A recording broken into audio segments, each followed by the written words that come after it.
몽골 국민 78%가 한국과의 경제 통합을 원합니다. 이건 불가능한 일입니다. 독일 경제학자가 소리쳤습니다. 중국이 아닌 한국을 선택했다는 보고서. 30년 경력에 한 번도 본 적 없는 숫자였죠. 2024년 12월 울란바토르. 거리는 한글로 뒤덮여 있었습니다. 간판 60%가 한글. 영어보다 한국어가 많았어요. 국립대 한국학과 경쟁률 16대 1. 중국어학과 정원 미달. 왜 한국입니까? 학생이 답했습니다. 한국은 우릴 동료로 대했습니다.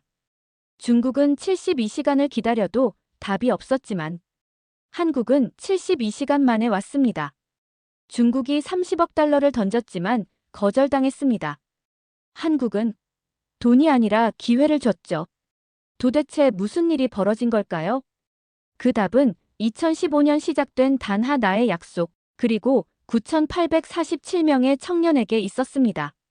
지금부터 그 충격의 기록을 공개합니다. 이야기 시작하기 전에 구독과 좋아요로 응원해주시면 더 좋은 영상 제작에 큰 힘이 됩니다. 지금부터 이야기 시작할게요. 안녕하세요. 저는 에르덴바트입니다. 몽골 국립대학교 한국학과 교수로 일하고 있죠. 하지만 제 이야기는 교수실이 아니라 울란바토르 빈민가의 작은 게르에서 시작됐어요. 1991년 소련이 붕괴됐습니다. 저는 그해 태어났죠. 부모님은 제게 그 시절을 자주 말씀하셨어요. 하루아침에 원조가 끊기고 공장이 멈추고 화폐 가치가 사라진 혼란의 시기였다고요. 당시 몽골의 1인당 국민소득은 300달러였습니다. 아프리카 최빈국과 비슷한 수준이었죠. 제가 10살이던 2001년 아버지는 고비 사막 구리 광산에서 일했어요. 중국 기업이 운영하는 광산이었습니다. 아버지의 월급은 80달러였고 작업 환경은 열악했죠. 그래도 그 일자리를 잃을까봐 불평 한마디 못했습니다. 러시아 기업도 마찬가지였어요. 몽골 노동자들을 단순 인력으로만 썼죠. 기술직은 전부 러시아인이 차지했습니다. 대학에 들어간 2010년 상황은 더 암담했어요. 경제학과를 졸업해도 갈 곳이 없었습니다. 좋은 일자리는 중국 기업이나 러시아 기업뿐이었고 그나마 몽골인에게는 하위직만 주어졌죠. 제 동기 130명 중 졸업 후 전공과 관련된 일을 한 사람은 20명도 안 됐어요. 2015년 2월 어느 날 대학 게시판에서 낯선 공고를 봤습니다. 프로젝트 노마드라는 이름이었어요. 한국 정부와 삼성전자, 포스코, LG 같은 기업들이 공동으로 진행하는 프로그램이었죠. 내용은 간단했습니다. 몽골 청년 1000명을 선발해 6개월간 한국에서 기술 교육을 시킨다는 거였어요. 저는 처음에 믿지 않았습니다. 무료 교육에 왕복 항공료 지원, 숙식비 제공, 심지어 귀국 후 취업까지 보장한다는 내용이었거든요.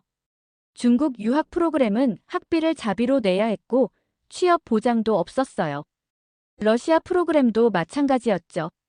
지원 마감일까지 12,000명이 몰렸습니다. 경쟁률이 12대 1이었어요. 저는 영어 시험과 면접을 봤죠. 면접관은 한국인과 몽골인이 함께 있었습니다. 그들은 제게 꿈을 물었어요. 저는 솔직하게 답했습니다. 몽골 청년들이 더 이상 외국 기업 말단 직원으로 평생을 보내지 않기를 바란다고요. 2015년 2월 27일 금요일 합격 통지를 받았습니다. 제 인생이 바뀌는 순간이었죠. 합격 통지를 받은 다음 날 저는 부모님께 소식을 전했습니다. 어머니는 기뻐하셨지만 아버지는 걱정스러운 표정이었어요. 한국이라는 나라를 잘 모르셨거든요. 중국이나 러시아는 익숙했지만 한국은 너무 멀고 낯선 곳이었죠. 같은 반 친구 바트는 그해 1월에 베이징 대학 유학을 확정한 상태였습니다. 그는 제게 중국 유학을 권했어요. 중국은 가깝고 일자리도 많고 몽골어와 비슷한 문법 구조라서 배우기 쉽다고 했죠. 하지만 바트가 준비한 서류를 보고 저는 놀랐습니다. 연간 학비만 6,000달러였어요. 부모님께서 집을 담보로 대출을 받으셨다고 했죠. 저는 프로젝트 노마드 안내 자료를 다시 꼼꼼히 읽었습니다. 6개월 교육 기간 동안 모든 비용이 무료였어요. 왕복 항공료는 물론이고 한국 체류 중 기숙사와 식사까지 제공됐죠. 월 50만 원의 생활비도 지급된다고 명시되어 있었습니다. 가장 중요한 건 귀국 후였어요. 교육을 마치면 한국 기업 몽골 지사나 합작 공장에 우선 채용된다는 조항이 계약서에 명문화되어 있었습니다. 중국 유학은 졸업 후 취업을 스스로 찾아야 했어요. 몽골로 돌아와도 중국 기업이 몽골인 대졸자를 선호하지 않는다는 건 다들 아는 사실이었죠. 2015년 3월 5일 오리엔테이션이 울란바토르 롯데호텔에서 열렸습니다. 합격자 1000명이 모였어요. 한국 기업 담당자 15명이 직접 몽골에 와서 프로그램을 설명했습니다. 삼성전자는 반도체 공정 기술을, 포스코는 철강 및 희토류 가공 기술을, LG는 디스플레이 제조 기술을 가르친다고 했죠. 담당자 한 분이 강조한 말이 기억납니다. 여러분은 우리 기업의 미래 동료이며 몽골과 한국을 잇는 가교가 될 사람들이라고 했어요. 손님이나 연수생이 아니라 동료라는 단어가 낯설었습니다. 중국 기업에서 일하는 아버지는 평생 그런 말을 들어본 적이 없으셨거든요. 출국일은 3월 20일로 정해졌습니다. 2주간 준비 기간이 주어졌죠. 저는 그 시간 동안 한국에 대해 공부했어요. 인구 5천만 명, 세계 10위권 경제 규모, 반도체와 조선업 강국이라는 정보를 찾았습니다. 그리고 한 가지 흥미로운 사실도 알게 됐죠. 한국 역시 1960년대까지는 1인당 국민소득이 100달러도 안 되는 최빈국이었다는 거예요. 60년 만에 선진국이 된 나라였습니다. 3월 19일 밤, 저는 작은 가방 하나를 챙겼습니다. 부모님은 걱정 반 기대 반으로 저를 바라보셨어요. 저는 6개월 후 더 나은 모습으로 돌아오겠다고 약속드렸죠. 2015년 3월 20일 오후 3시, 인천국제공항에 도착했습니다. 비행기에서 내려 입국장으로 향하는 통로부터 놀라웠어요. 공항 시설이 울란바토르 칭기즈칸 국제공항보다 10배는 크고 깨끗했습니다. 안내판은 한글, 영어, 중국어, 일본어로 정확하게 표시되어 있었죠. 입국 심사를 마치고 나오니 파란색 유니폼을 입은 직원 3명이 대형 피켓을 들고 서 있었습니다. 프로젝트 노마드 일기 환영이라는 몽골어 문구가 선명했어요. 그들은 저희 신명을 확인하고 공항버스 2대로 안내했습니다. 짐을 실어주고 생수를 나눠주는 모습이 체계적이었죠. 버스 안에서 담당자가 앞으로 6개월 일정을 설명했습니다. 첫 2주는 한국어 집중교육, 이후 4주는 기초기술 이론, 나머지 16주는 현장 실습이라고 했어요. 매주 토요일은 자유시간이고 일요일은 문화체험 프로그램이 준비되어 있다고 했죠. 월요일부터 금요일까지는 오전 8시부터 오후 5시까지 교육이 진행된다고 안내받았습니다. 수원까지 가는 1시간 동안 창밖 풍경을 지켜봤습니다. 고속도로는 넓고 평탄했어요. 울란바토르 외곽의 비포장도로와는 완전히 달랐죠. 도로 양옆으로 공장과 아파트 단지가 끝없이 이어졌습니다. 간판의 70%가 한글이었고 나머지는 영어였어요. 오후 5시 삼성전자 수원 연수원에 도착했습니다. 5층짜리 기숙사 건물은 현대식이었어요. 2인 1실로 배정받았고 방마다 침대, 책상, 옷장, 샤워실이 갖춰져 있었습니다. 제 룸메이트는 같은 경제학과 출신인 간바타르였죠. 우리는 짐을 풀고 1층 식당으로 내려갔어요. 저녁 식사는 뷔페 형식이었습니다. 한식, 양식, 중식이 골고루 준비되어 있었어요. 몽골 전통 음식인 호쇼르도 있었습니다. 한국 측이 몽골 음식까지 준비한 걸 보고 놀랐죠. 식사 중 옆 테이블에서 중국어가 들렸습니다. LG 프로그램에 선발된 베트남 청년 20명이었어요. 저녁 7시 대강당에서 전체 오리엔테이션이 열렸습니다. 삼성전자 인사 담당 임원이 직접 나와서 인사했어요. 그는 프로젝트 노마드가 단순한 교육 프로그램이 아니라고 강조했습니다. 한국 기업들이 몽골에서 장기적으로 함께 성장할 인재를 키우는 투자라고 했죠. 그리고 6개월 후 여러분 중 희망자 전원을 채용할 계획이라고 약속했습니다. 그날 밤 저는 바트에게 메시지를 보냈습니다. 베이징 생활이 어떤지 궁금했거든요. 바트는 3시간 후에 답장을 보냈어요. 기숙사가 6인 1실이고 식사는 자비로 해결해야 하며 중국 학생들이 외국인 유학생을 잘 도와주지 않는다고 했습니다. 그리고 마지막 문장이 인상적이었죠. 내가 부럽다는 말이었어요. 저는 침대에 누워 천장을 바라봤습니다. 5,000km 떨어진 이곳에서 제 인생이 바뀌기 시작하고 있었어요. 2015년 4월 첫째 주 본격적인 교육이 시작됐습니다. 오전에는 한국어 수업, 오후에는 반도체 공정 기초 이론을 배웠어요. 한국어 강사는 몽골어를 할 줄 아는 교포 선생님이었습니다. 발음부터 문법까지 천천히 가르쳐 주셨죠. 반도체 이론 수업은 어려웠습니다. 웨이퍼, 식각, 증착 같은 전문 용어가 생소했어요. 통역이 있었지만 기술 용어를 정확히 이해하기는 쉽지 않았죠. 저뿐만 아니라 대부분의 동기들이 같은 어려움을 겪었습니다. 5주차 토요일, 저는 기숙사 방에서 복습을 하고 있었습니다. 갑자기 문을 두드리는 소리가 들렸어요. 문을 여니 김영수 멘토님이 서 계셨습니다. 그는 삼성전자에서 15년간 일한 수석 엔지니어였어요. 멘토님은 주말인데 시간이 있으면 특별 수업을 해주고 싶다고 하셨습니다. 그날부터 매주 토요일 오전, 김 멘토님의 특별 수업이 시작됐습니다. 저를 포함해 어려움을 겪던 동기 12명이 모였어요. 멘토님은 복잡한 공정 과정을 그림으로 그려가며 설명해 주셨습니다. 이해가 안 되면 5번이고 6번이고 반복해 주셨죠. 점심은 멘토님이 직접 사주셨어요.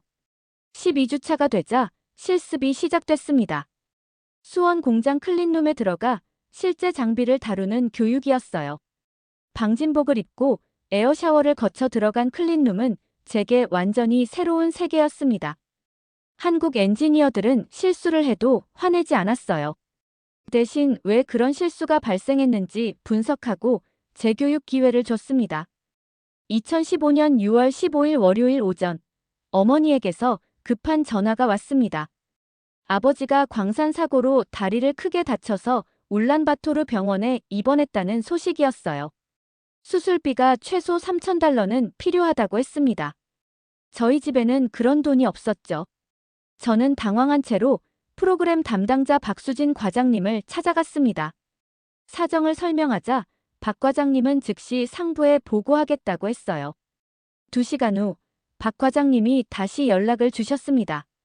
회사 측에서 긴급 귀국 항공권을 예약했고 의료비 3,000달러를 긴급 지원하기로 결정했다는 내용이었죠. 다음 날 화요일 오전 비행기로 울란바토르로 출발했습니다. 공항까지 회사 차량이 데려다줬어요. 아버지 수술은 수요일에 무사히 끝났고 회복 중이셨습니다. 병원비는 한국에서 송금된 돈으로 해결했죠. 목요일 저녁 박 과장님에게서 전화가 왔습니다. 아버지 상태가 어떤지 물어보시고 복귀 준비가 되면 언제든 돌아오라고 하셨어요. 강요하는 말투가 아니었습니다. 저는 아버지와 상의한 후 토요일 복귀하겠다고 답했죠. 토요일 오후 수원 연수원에 도착했습니다. 김 멘토님과 동기들이 현관에서 기다리고 있었어요. 그들은 제게 격려의 말을 건네고 밀린 수업 자료를 정리해줬습니다. 그날 밤 저는 깨달았어요. 이곳 사람들은 저를 단순히 교육받는 외국인이 아니라 진짜 동료로 대하고 있다는 걸요. 72시간 만에 해결된 위기였지만 그 시간은 제게 한국이라는 나라의 진심을 보여준 순간이었습니다. 2015년 9월 20일 6개월 교육과정을 수료했습니다. 수료식에서 저희 10명 전원에게 포스코 몽골 합작 공장 채용 통지서가 전달됐어요. 약속대로였죠. 중국 유학을 마친 바트는 그해 12월에 귀국했지만 석 달이 지나도 일자리를 찾지 못했다고 했습니다. 2015년 10월 울란바토르 남부 산업단지에 있는 포스코 합작 공장에 출근했습니다. 휘토류 가공 공장이었어요. 직원 200명 중 150명이 몽골인이었죠. 저는 공정관리팀에 배치됐습니다. 한국에서 배운 기술을 바로 적용할 수 있었어요. 월급은 $800였습니다. 아버지가 중국 광산에서 받던 $80의 10배였죠.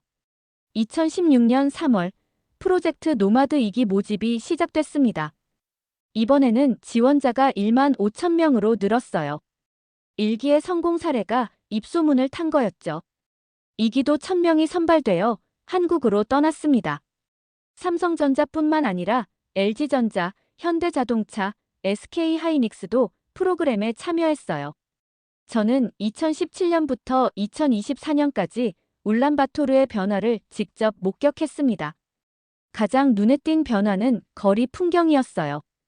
2016년만 해도 중국어 간판이 40%를 차지했습니다. 하지만 2020년이 되자 한글 간판이 60%로 역전됐죠. GS25 편의점이 50개 매장을 열었고 이마트24는 30개 매장을 냈습니다. 프로젝트 노마드는 매년 계속됐습니다. 2016년 2기 1,000명, 2017년 3기 1,000명, 이런 식으로 2024년 10기까지 이어졌어요. 총 9,847명이 수료했습니다. 이 중 67%인 6,597명이 한국 기업 몽골 지사에 취업했고 18%인 1,772명은 한국 본사에서 근무 중이었죠. 나머지 15%인 1,478명은 창업을 선택했습니다. 2019년 저는 팀장으로 승진했습니다. 제 밑에서 일하는 직원 25명 중 18명이 프로젝트 노마드 출신이었어요. 그들은 한국어가 유창했고 기술 수준도 높았습니다. 공장 생산성은 매년 15%씩 증가했죠. 2020년 3월 코로나19 팬데믹이 시작됐습니다. 몽골 정부는 진단키트가 절대적으로 부족했어요. 중국에 긴급 요청했지만 3주가 지나도 답이 없었죠. 한국 정부는 요청 후 72시간 만에 진단키트 5만 개를 긴급 수송했습니다. 정확도는 98%였어요. 저는 그때 깨달았습니다. 한국은 위기 때마다 72시간 안에 움직이는 나라라는 걸요. 2015년 아버지 사고 때도 72시간, 2020년 코로나 때도 72시간이었죠. 말이 아니라 행동으로 보여주는 파트너십이었습니다. 2022년 울란바토르 거리를 걷다 보면 20대 청년들이 한국어로 대화하는 모습을 쉽게 볼 수 있었습니다. 카페에서는 K-팝이 흘러나왔고 서점에서는 한국 소설 번역본이 베스트셀러였어요. 이건 정부가 강요한 게 아니었습니다. 9,847명이 한국에서 배워온 경험과 기회가 자연스럽게 만들어낸 변화였죠. 저는 그해 국립대학교 한국학과 교수 채용 공고를 받습니다. 지원했고 합격했어요. 이제 저도 후배들을 가르칠 차례였습니다. 2022년 9월 몽골 국립대학교 한국학과 교수로 첫 출근을 했습니다. 학과 사무실에 들어서니 책상 위에 서류 뭉치가 놓여 있었어요. 2022학년도 신입생 지원 현황이었습니다. 숫자를 보고 저는 놀랐죠. 지원자가 800명이었어요. 학과장님께 여쭤보니 정원은 50명이라고 하셨습니다. 경쟁률이 16대 1이었죠. 2015년 제가 대학에 입학할 때 한국학과 지원자는 50명이었고 정원도 50명이어서 전원 합격이었어요. 7년 만에 완전히 달라진 풍경이었습니다. 더 놀라운 건 다른 외국어 학과 상황이었습니다. 중국어 학과는 정원 80명의 지원자 65명으로 미달이었어요. 러시아어 학과는 정원 60명의 지원자 48명이었죠. 영어 학과만 정원 100명의 지원자 120명으로 약간 초과했습니다. 한국어 학과가 가장 높은 경쟁률을 기록한 거예요. 첫 수업은 1학년 기초 한국어였습니다. 50명의 학생이 강의실을 가득 채웠어요. 저는 그들에게 왜 한국어를 선택했는지 물었습니다. 25명이 손을 들었죠. 그중 한 여학생이 답했어요. 취업 때문이라고 했습니다. 학생들의 설명은 명확했습니다. 울란바토르에 있는 한국 기업 지사가 120개를 넘었다는 거예요. 삼성, LG, 포스코, SK, 현대, 롯데, GS, 신한은행까지 다양했죠. 이 회사들은 모두 한국어 가능자를 우대 채용했습니다. 반면 중국 기업은 몽골인을 관리직으로 잘 뽑지 않았고 러시아 기업은 투자 자체가 줄어들고 있었어요. 한 남학생은 더 구체적인 이유를 들었습니다. 자기 형이 프로젝트 노마드 6기 출신으로 현대자동차 울란바토르 지사에서 일하는데 월급이 $1,200라고 했죠. 같은 나이 친구가 중국 기업에서 받는 월급은 $400였다고 합니다. 3배 차이였어요. 2023년 학과 통계를 분석해봤습니다. 한국 학과 졸업생 취업률은 94%였어요. 중국어 학과는 58%, 러시아어 학과는 43%였습니다. 졸업생 평균 초봉도 한국 학과가 $1,100로 가장 높았죠. 중국어 학과는 $550, 러시아어 학과는 $480였습니다. 2024년 봄, 저는 평화의 거리를 걷고 있었습니다. 울란바토르 중심가의 메인 스트리트예요. 카페 3곳을 지나쳤는데 모두에서 한국 드라마 OST가 흘러나왔습니다. 서점에 들렀더니 베스트셀러 10권 중 4권이 한국 소설 번역본이었어요. 길을 걷다가 대학생으로 보이는 여성 2명이 지나갔습니다. 그들은 한국어로 대화하고 있었어요. 한 명이 다른 한 명에게 삼성 인턴십 지원할 거냐고 묻더군요. 서울 억양이 거의 완벽했습니다. GS25 편의점 앞에서는 20대 남성이 한국 라면을 사고 있었습니다. 그는 점원에게 한국어로 물어봤어요. 신라면이 매운지 안 매운지를요.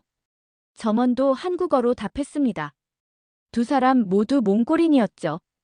저는 2015년 제가 인천공항에 도착했던 날을 떠올렸습니다. 그때 저는 한국어를 한마디도 못했어요. 이제 울란바토르 거리에서 한국어는 영어만큼이나 자연스러운 언어가 됐습니다. 강요된 게 아니었어요. 9,847명이 배워온 기회와 미래가 자발적으로 만들어낸 변화였죠. 2024년 가을 학기 한국학과 지원자는 950명으로 늘었습니다. 저는 그들 중 50명을 선발하며 생각했어요. 이 아이들도 10년 후에는 누군가의 멘토가 되어 있을 거라고요. 2024년 9월 15일 몽골 여론조사 연구소가 충격적인 결과를 발표했습니다.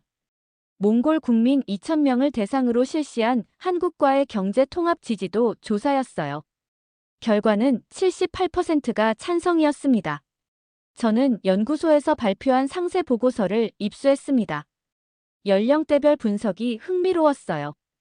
20대는 89%가 찬성했고 30대는 82%, 40대는 71%, 50대 이상은 58%였죠. 젊을수록 지지율이 높았습니다. 이건 우연이 아니었어요. 프로젝트 노마드 수료생 9,847명 대부분이 20대와 30대였거든요. 지역별로도 차이가 있었습니다. 울란바토르는 83%였지만 시골 지역은 68%였어요. 한국 기업이 많이 진출한 지역일수록 지지율이 높았죠. 가장 인상적인 통계는 한국 기업 근무 경험자 집단이었습니다. 이들의 지지율은 94%에 달했어요. 저는 이 결과를 학생들과 토론하고 싶었습니다. 2024년 9월 20일 3학년 현대사회와 한국 수업에서 주제를 꺼냈어요. 왜 몽골 국민의 78%가 한국과의 경제 통합을 원하는지, 왜 중국이나 러시아가 아닌지 질문했죠. 28명 학생 중 22명이 손을 들었습니다. 토론은 2시간 동안 이어졌어요. 학생들의 답변은 명확했습니다. 중국은 몽골을 자원 공급처로만 본다는 거였어요. 한 남학생은 2007년 히토류 광산 사건을 언급했습니다. 중국이 30억 달러의 광산 전체를 사려고 했고 거절하자 석탄 수입을 중단했다는 사실을 알고 있었죠. 러시아에 대한 평가도 냉정했습니다. 한 여학생은 러시아가 몽골을 아직도 소련 시절 위성국가처럼 대한다고 지적했어요. 동등한 파트너가 아니라 영향력 아래 두려는 태도라는 거였죠.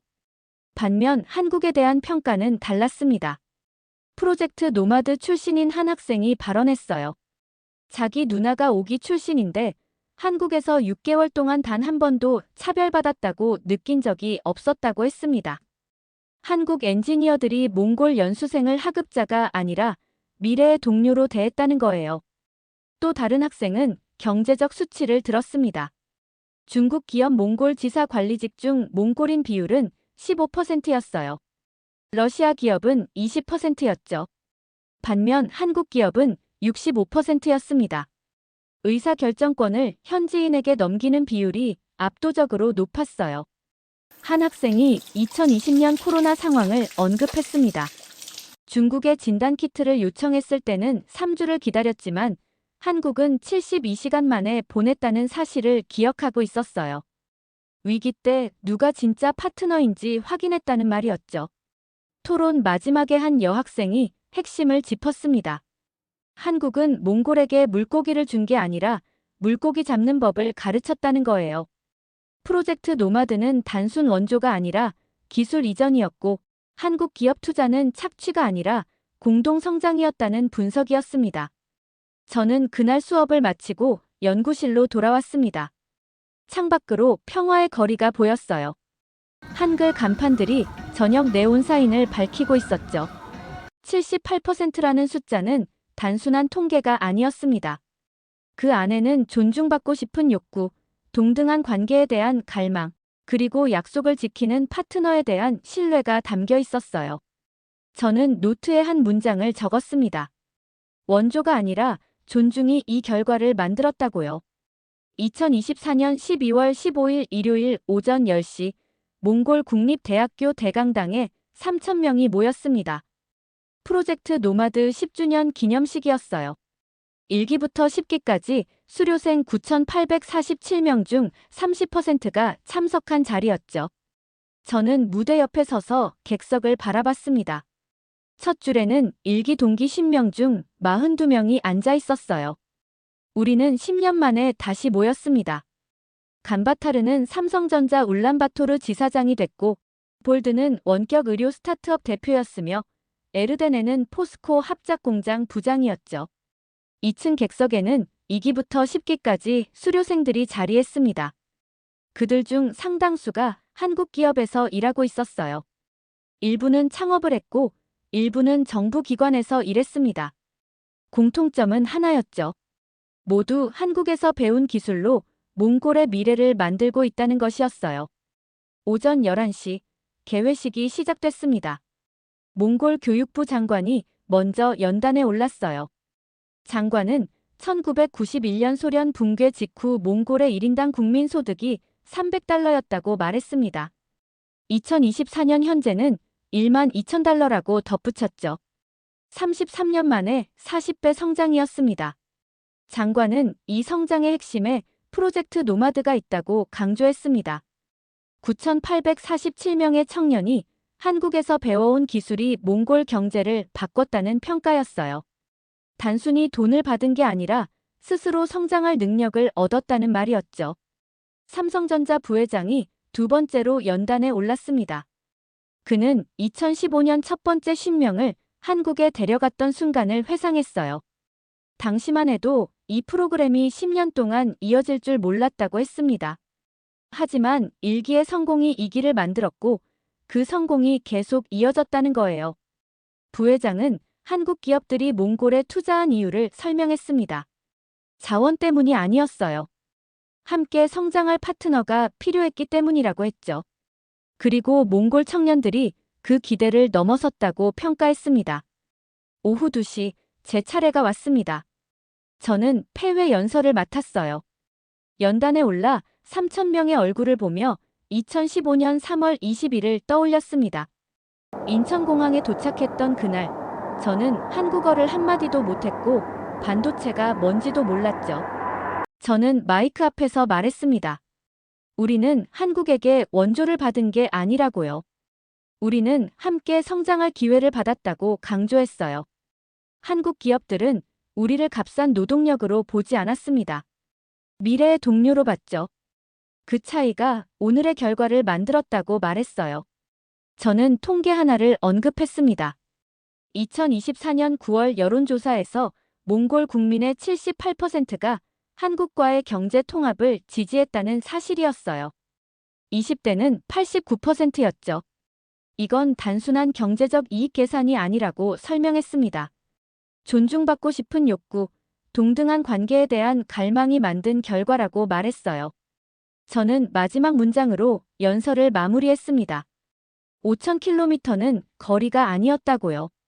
서로를 향한 존중의 거리였다고 말했습니다. 3,000명이 일어나 박수를 보냈어요. 기념식이 끝나고 저는 대강당 밖으로 나왔습니다. 울란바토르 겨울 하늘은 맑았어요. 거리에는 한글 간판들이 줄지어 서 있었고 20대 청년들이 한국어로 대화하며 지나갔습니다. 이 모든 게 10년 전 시작된 작은 약속에서 비롯됐죠. 저는 주머니에서 2015년 수료증을 꺼냈습니다. 10년이 지났지만 여전히 소중하게 보관하고 있었어요. 그 종이 한 장이 제 인생을 바꿨고 9,847명의 인생을 바꿨으며 결국 몽골 전체를 바꿨습니다. 지금까지 시청해주셔서 감사합니다. 이 이야기가 도움이 되셨다면 좋아요와 구독으로 응원해주세요.